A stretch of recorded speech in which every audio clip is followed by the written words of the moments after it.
안녕하세요. 까치살모입니다. 드디어 KDDX의 우선 협상 대상자로 정식으로 한화가 선정이 되었는데요. 방사청은 이번에 한화를 KDDX 사업의 우선 협상 대상자로 선정했고 다음 달인 8월 달에 정식 계약을 체결할 거라고 하는데요. 드디어 그래서 2년여를 끌어왔던 KDDX 사업이 본격화될 것으로 보입니다. 얼마 전에 방사청은 KDDX 사업에 대한 각 회사들의 점수를 한화와 현대에 통보를 했고 그리고 이의 신청 기간을 가졌는데요. 그 기간 동안 당연히 현대는 디브리핑을 요구해서 방사청으로부터 디브리핑을 받았고요. 디브리핑이라는 건 이번에 나온 점수의 점수 산정에 대한 자세한 내용을 설명해주는 것을 이야기하는 것이고요. 그리고 당연히 현대는 디브리핑 이후에 방사청에 이의 신청을 했으나 7월 1일에 방사청은 결과에 대해서 현 상태를 유지하겠다는 뜻을 현대에 전함으로써 현대의 이의 신청을 기각하고 바로 우선 협상 대상자를 발표했는데요. 그래서 내년인 2027년부터는 KDDX의 상세 설계 및 초도함 건조가 시작될 것으로 보입니다. 그래서 오늘은 그 이야기를 해볼까 하는데요. 그 전에 앞서서 이번에 외신에서 좀 재미있는 소식이 나왔는데요. 무엇이냐면 바로 남미의 에콰도르에서 우리나라의 중고도 무인기를 구매할 거라는 소식인데요. 이 소식은 복수의 남미 군사 매체에서 나온 소식입니다. 에콰도르 정부는 이번에 방위력 증강 계획을 발표했는데 당연히 에콰도르 같은 나라가 엄청난 무기를 구매하는 건 아니고 이탈리아의 헬기 같은 걸 구매한다고 하는데요. 그런데 그 항목에는 중고도 무인기와 전술급 감시 드론 등이 포함이라고 하는데요. 이 사업의 유력 후보로 우리 한국이 언급되고 있다고 합니다. 그래서 정말 엉뚱하게 뜬금없이 에콰도르가 우리나라의 중고도 무인기의 첫 수출국이 될 가능성이 있게 되었다고 하네요. 물론 구매를 해봤자 한두 세트이겠지만 이런 중고도 무인기는 전 세계 다른 나라에도 엄청나게 흔하고 그래서 터키나 이스라엘 무조건 저렴한 걸 구매하려면 중국도 있는데 왜 에콰도르 정부는 우리의 중고도 무인기의 도입을 고려하고 있는지 그 이유는 모르겠네요. 우리 영업사원들이 열심히 일을 해서 그런가. 아무튼 에콰도르는 무조건 저렴한 걸 좋아하는 남미의 전형적인 국가이기 때문에 물론 저렴한 장비를 찾다 보니 우리 장비에 관심을 가진다고 하는데 저렴한 걸로 치면 중국이 훨씬 저렴한데 말이죠. 그리고 또 정말 말도 안 되는 소식이 나왔는데요. 무엇이냐면 우리가 터키의 S400을 구매한다는 이야기인데요. 이게 무슨 엉뚱한 이야기인지는 모르겠습니다. 유럽의 정치 전문 매체인 유로액티브에서 나온 소식인데요. 이 매체의 말에 따르면 여러분도 알겠지만 제가 얼마 전에 트럼프가 미국 의회에 승인도 없이 터키에 전투기 엔진을 판매하기로 했고 트럼프가 그러는 이유는 터키에 F-35를 판매하고 싶어서라고 했는데요. 그러나 여전히 미국 의회는 터키가 러시아의 대공무기인 S-400을 보유하고 있어서 터키에 대한 무기 판매를 금지하고 있다고 했는데요.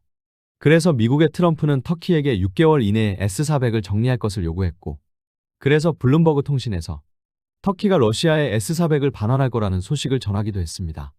그런데 이것도 말이 안 되는 게 지금 터키는 우크라이나 전쟁에서 우크라이나를 지원하고 있고 터키가 러시아의 S-400을 돌려준다면 오히려 터키가 러시아의 방공망을 강화해주는 꼴이 됩니다. 그래서 터키가 러시아의 S-400을 돌려줄 리는 없고 제가 알기로는 미국에서 원하는 건 S-400을 제3국에 판매하는 거라고 보고 있었는데요. 그런데 당연히 제3국은 이미 러시아 무기를 운용하고 있는 인도 같은 나라일 줄 알았는데 이 매체에 따르면 한국도 그 선택지 중에 하나라고 언급했다는 점입니다. 이게 무슨 뚱딴지 같은 소리인지 모르겠는데요. 아니 우리가 왜 S-400을 구매해야 하며 우리가 이걸 구매해서 어떻게 쓰라는 건지 우리는 미국의 금수 조치에 따라서 터키로부터 S-400을 구매한다고 해도 러시아로부터 후속 군수 지원을 받지를 못하기 때문에 운용하는 건 불가능합니다. 그래서 우리가 이걸 구매한다면 당연히 우리가 이걸 운용할 리는 없다고 보고요. 아마 이걸 뜯어서 연구용이나 우리를 거쳐서 다른 나라가 이걸 몰래 구매하려 한다는 소리 같은데요.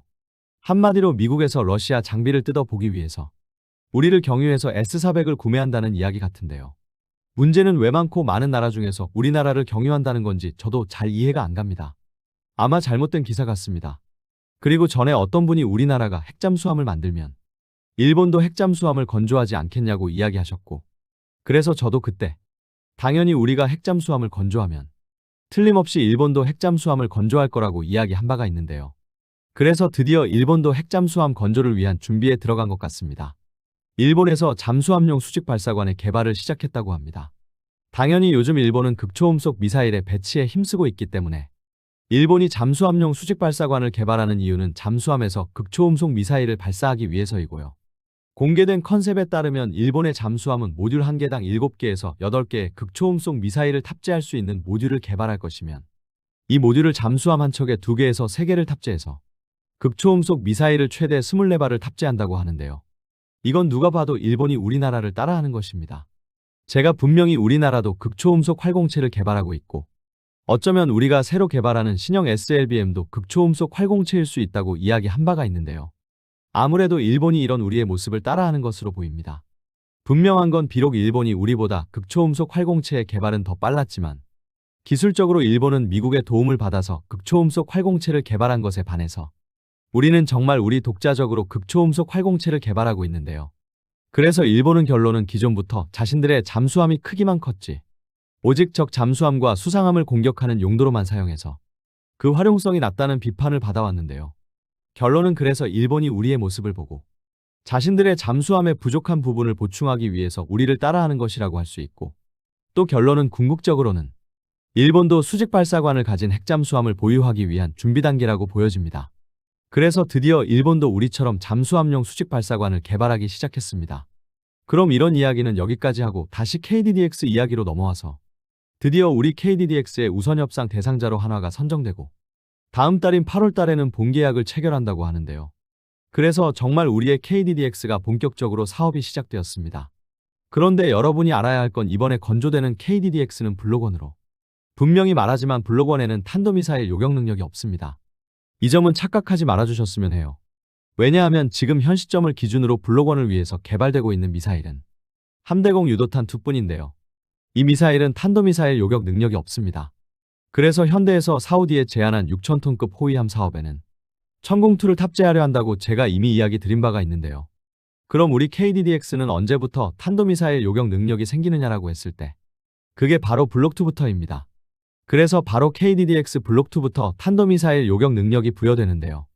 왜 블록1이 아닌 블록2부터 탄도미사일 요격 능력이 부여되냐면 바로 KDDX에는 LSAM-2가 탑재되기 때문입니다. 여러분도 아시겠지만 우리나라는 기본형 LSAM은 이미 개발하고 양산에 들어갔지만 기본형 LSAM의 최대 여격 고도는 75km입니다.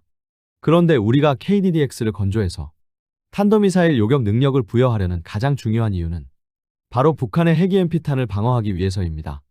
문제는 북한의 핵 EMP탄은 하강 단계 없이 상승 단계만 있고 그래서 우리 한반도 상공고도 100km 정도 지점에서 폭발할 것으로 예상되어지기 때문에 사실상 최대 요격 고도가 75km에 불과한 기본형 LSAM으로는 요격이 되지 않습니다. 그래서 바로 우리는 이 문제 때문에 정조대왕급의 SM-3 미사일을 도입하고 원래는 세종대왕급도 개량해서 동일한 임무를 부여할 생각이었지만 제가 저번에 이야기한 것처럼 세종대왕급은 개량을 하지 않기로 했고 그래서 그 임무를 KDDX로 해야 하는데요. 당연히 그래서 KDDX의 기본형 LSAM을 탑재해서는 북한의 핵 EMP탄을 방어할 수 없기 때문에 KDDX에는 LSAM-2를 탑재할 예정입니다. LSAM-2는 최대 요격 고도가 150km로 북한의 상승 단계의 핵 EMP탄을 방어할 수 있기 때문입니다. 물론 정조대왕급의 SM-3든 아니면 KDDX의 LSAM-2든 둘 다 100% 확실하게 상승 단계의 핵 EMP탄을 방어할 수 있는 건 아니고 단지 요격을 시도는 할 수 있다는 이야기이죠. 그래서 우리는 KDDX에 LSAM-2를 배치할 생각인데요. 문제는 LSAM-2의 체계 개발이 2028년에 끝나고 초도 양산은 2030년대 초반에 이루어진다는 점입니다. 그래서 최소한 2028년 전까지는 KDDX에 LSAM을 탑재하는 걸 연구를 하지 못합니다. 최소한 LSAM-2의 체계 개발이 끝나서 이 미사일의 성능과 재원이 확실해져야지만이 LSAM-2에 적합하게 KDDX를 설계할 수 있기 때문입니다. 그래서 바로 우리는 KDDX 블록2를 2028년부터 본격 사업화를 시작하고 블록2의 상세 설계 및 초도함 건조를 2030년부터 시행하게 되고 이 함선부터 탄도미사일을 요격할 수 있게 되는 것입니다. 그래서 제가 저번 영상에서도 이야기했지만 블록1을 3척만 건조를 하고 바로 블록2를 건조할 수도 있다는 것입니다.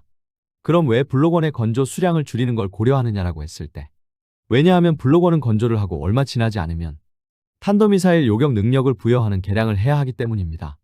그래서 최소한 우리가 2030년까지 KDDX를 6척을 건조하지 않는다면 2030년까지 3척만 건조를 하고 바로 블록2로 넘어갈 가능성이 높습니다. 물론 당연하지만 당연히 블록1도 개량을 통해서 탄도미사일 요격 능력을 구현하겠지만 경우에 따라서는 블록1은 탄도미사일 요격에 대한 완벽한 능력을 가지지 못하는 문제점이 있을 수 있기 때문입니다. 왜냐하면 아시겠지만 우리나라는 지금까지 정조대왕급 사업을 해왔고 그래서 우리 해군은 우리가 정조대왕급 이지스함을 건조하는 명분을 상실하지 않게 하기 위해서 우리 KDDX의 성능을 정조대왕급보다 낮게 설정을 했습니다. 그래서 실제로 우리 KDDX의 레이더의 탐지거리는 정조대왕급의 SPY-1보다 낮다고 알려져 있고, 블록1은 바로 이게 문제가 되어서 탄도미사일 요격에 완벽한 능력을 가질 수 없을 수도 있습니다. 물론 당연히 우리 KDDX에 탑재된 레이더는 우리도 처음 개발해본 레이더이고, 그래서 지금은 소프트웨어의 성능이 떨어져서 탐지거리가 짧을 수도 있고, 그래서 개량을 통해서 탐지거리를 증가시킬 여지가 있기는 하지만, 아마 제가 보기에는 KDDX의 블록1의 레이더를 개량해도 LSM2를 완벽하게 사용할 수 있는 능력은 구현하기 힘들 거라고 봅니다. 한마디로 지금 시점에서 블록1과 블록2의 가장 큰 차이는 바로 레이더가 될 가능성이 높다는 이야기입니다. 그래서 블록1을 개량을 해서 탄도미사일 요격 능력을 구현한다고 해도 완벽한 능력을 가질 수 없을 수도 있기 때문에 블록1을 새 척만 건조하려고 하는 게 아닌가 합니다. 현재 나와 있는 KDDX의 사업 계획에 따르면 블록2의 모든 함선 인도 완료가 2036년이기 때문에 블록2의 초도함 인도는 2032년이나 2033년경이 될 것이고, 그래서 그때가 되어야지만이 우리의 KDDX는 탄도미사일 요격 능력의 초도 작전 능력을 획득하게 될 것입니다. 그래서 그 전까지는 정조대왕급의 SM3를 도입해서 운용하면 된다고 하실 분이 있을 수 있는데요. SM3가 우리나라에 들어오는 건 2031년입니다. 그래서 KDDX 블록2의 초도함 배치와 별 차이가 없고, 아마 이것도 2031년이라는 것도 몇 년 전에 SM3 블록1B를 도입한다고 했을 때 일정이기 때문에 우리가 도입하는 SM3의 종류가 변경된 지금 시점에서는 더 늦어질 가능성도 높습니다. 한마디로 말해서 SM3가 국내에 들어오는 시기나 KDDX가 탄도미사일 요격 능력을 가지게 되는 시기나 별 차이가 없다는 이야기입니다. 아마 여기서 제일 관건은 바로 우리 KDDX에 탑재된 레이더의 탄도미사일 탐지거리가 될 것이고, 지금까지 알려진 바에 따르면 KDDX 레이더의 탐지거리는 초반에는 300km, 최근에 나온 자료에는 400km로 이야기되고 있고, 정조대왕급의 SPY-1 레이더의 탐지거리가 400km이기 때문에 두 레이더의 성능은 비슷하고, 아마 분명 제가 이렇게 이야기하면 SPY-1 레이더의 탐지거리는 1000km라고 하실 분들이 분명히 있을 텐데요. 제가 말하는 탐지거리는 탐색 모드일 때 탐지거리를 이야기하는 겁니다. 기본적으로 SPY-1 레이더는 탐색 모드로 탄도미사일을 400km 거리에서 탐지할 수 있고, 특정 지점에 레이더파를 집중하는 집중조사 모드에서 탐지거리가 1000km입니다. 그래서 제가 두 레이더를 비교하는 건 탐색 모드라는 걸 알아주셨으면 고맙겠고요. 그리고 SPY-1 레이더의 탐지거리가 탄도미사일을 요격하기에는 부족하기 때문에 미국에서 개발한 게 SPY-6입니다. 참고로 SPY-6 레이더의 탐색 모드에서의 탐지거리는 1000km입니다만, 우리가 KDDX에서 사용하는 탄도미사일 요격 미사일은 최대 요격고도가 150km 정도 되는 LSM 블록2이기 때문에 1000km까지는 필요 없고, 아마 대략 700km 정도의 탐지거리는 나와야 할 것입니다. 그래서 결론은 KDDX 블록2의 관건은 레이더이고, 과연 블록1도 개량을 통해서 LSM2를 운용하기에 충분한 정도의 탐지거리를 가질 수 있게 개량을 할 수 있냐가 핵심일 것입니다. 물론 블록1이 충분한 탐지거리를 가지지 못한다고 해도 미국이 구형 이지스함에 CC를 달아서 합동교전 능력으로 구형 이지스함에 탑재된 구형 레이더의 성능을 보충해주는 것처럼 우리도 합동교전 능력이 있는 데이터링크를 블록1에 탑재해서 그 문제를 해결하면 되지만, 그래도 함선에 충분한 탐지 능력이 있는 것과 없는 건 엄연히 큰 차이가 있는 것이니까요. 그리고 제가 이리 이야기하면 우리와 북한과의 종심 거리가 짧아서 탐지거리가 그리 길 필요가 없다고 이야기하실 분들이 있을 수 있는데요. 탐지거리가 길다는 건 결론은 가까운 거리에서는 목표를 좀 더 선명하게 볼 수 있다는 이야기입니다. 한마디로 10배율 망원경과 5배율 망원경으로 사물을 보게 되면 같은 거리의 물체에 대해서 10배율 망원경이 더 선명하게 보는 것처럼 말이죠. 그래서 그리 되면 당연히 탄도미사일을 추적하고 요격하는 데 더 유리합니다. 목표를 더 선명하게 볼 수 있어서 목표 식별도 빨라질 것이고, 목표가 스텔스 능력을 구현하거나 회피기동을 해도 그에 대한 대응이 더 쉽기 때문입니다. 그래서 결론은 KDDX 블록2의 핵심은 레이더의 성능 개량이나 아니면 레이더의 크기 확대가 될 것이고, KDDX가 블록1부터 좀 더 탐지 능력이 뛰어난 레이더를 달지 못한 건 정조대왕급 이지스함을 건조할 명분을 상실하기 싫어했던 해군이 KDDX의 성능을 억제했기 때문입니다. 그리고 제가 저번 영상에서 세종대왕급 퇴역 이야기를 하자, 그럼 과거에 우리가 MD에도 참여하고 자체방공망도 같이 개발했으면 되지 않느냐고 하시는 분이 있었는데요. 그건 말도 안 되는 이야기예요. 그 당시 우리가 MD에 참여했으면 얼마의 비용이 들었을까요? 참고로 지금 MD에 참여하고 있는 일본은 MD를 위해서 수십조 원을 쓰고 있는데요. 굳이 일본처럼 하지 않고 최소한의 MD 그러니까 세종대왕급 세척의 MD 시스템을 구축하는 비용만 한번 계산을 해볼게요. 우선 이지스함이 탄도미사일을 요격하기 위해서는 BMD 개장을 해야 하고 지금은 BMD 개장에 대략 6천억쯤 드는데요. 그 당시에는 척당 3천억 정도 들었습니다. 그래서 세종대왕급 세척을 개량하는데 9천억 원이 필요했고요. 그리고 당연하지만 미사일을 구매해야 하는데 척당 5천억 원 정도 들어간다고 그 당시 이야기되었는데요. 참고로 이번에 우리가 정조대왕급을 위해서 SM3를 구매한다고 했을 때는 대략 2023년 정도 기준으로 7천억 정도 든다고 했었습니다. 아마 7천억 원 정도 든다는 건 블록 1B를 구매한다고 한 가격이었을 것이고 블록 2B를 구매해야 하는 지금은 1조 원이 넘겠지만 그래도 아무튼 정조대왕급 이지스함 세척에 대략 7천억 정도가 든다고 했는데요. 왜 과거에는 척당 5천억이 든다고 하느냐라고 했을 때 지금 정조대왕급을 위해서 구매하는 SM3는 대략 20발 정도이고 함선 한 척당 대략 6발이 탑재되고 한두 발의 시험용 미사일인데요.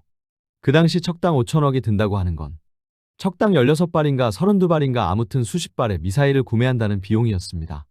왜 그럼 그 당시에는 그렇게 미사일을 많이 구매해야 하고 지금은 고작 20발을 구매하느냐라고 할 수 있는데요. 그 당시에는 LSM이 없었기 때문에 SM3가 주력이기 때문입니다. 그래서 충분한 수량의 요격미사일이 필요했던 것이고 지금 우리는 LSM이 주력이고 SM3는 보조 전력이기 때문에 최소 수량만 구매하면 되기 때문입니다.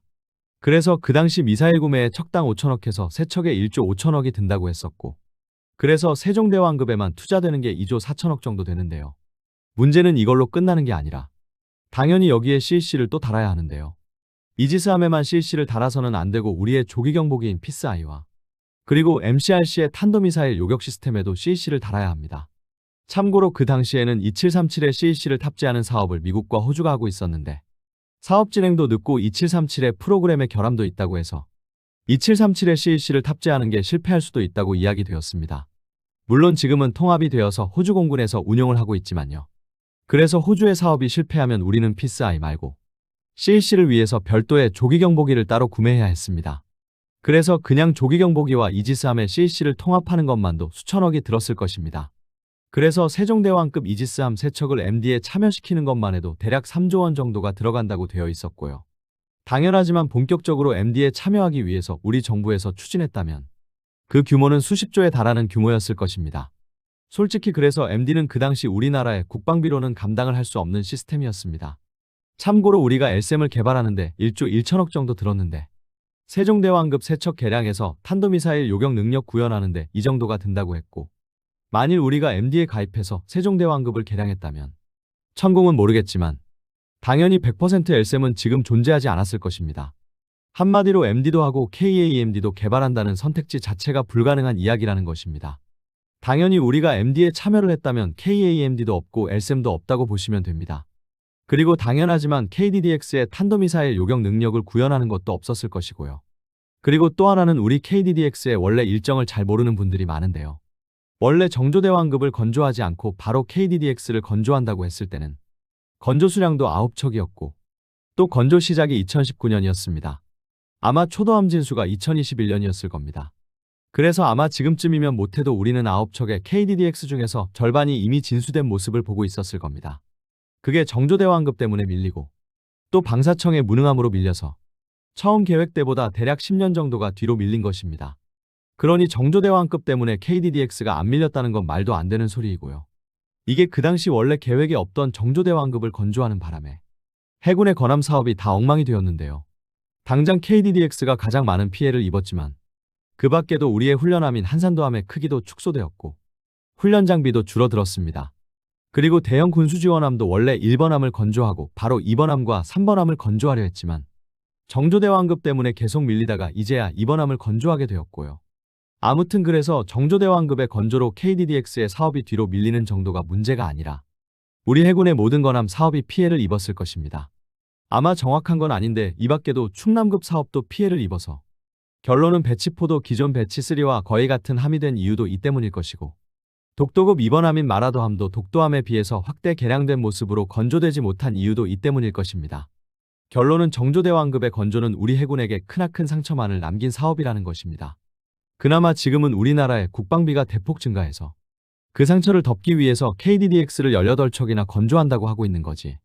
지금도 국방비가 확대되지 않았다면 아마 우리 해군은 정조대왕급의 건조로 인한 피해에서 아직도 벗어나지 못하고 있었을 것입니다. 오늘은 이제 조만간 시작될 KDDX 블록2에 대해서 이야기해봤는데요.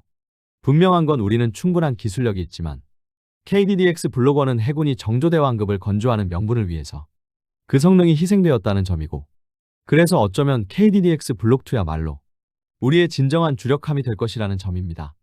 어떤가요, 여러분? 여러분이 보기에는 KDDX 블록2는 어떤 모습으로 나와야 한다고 보시나요? 이상 영상 봐주셔서 감사합니다.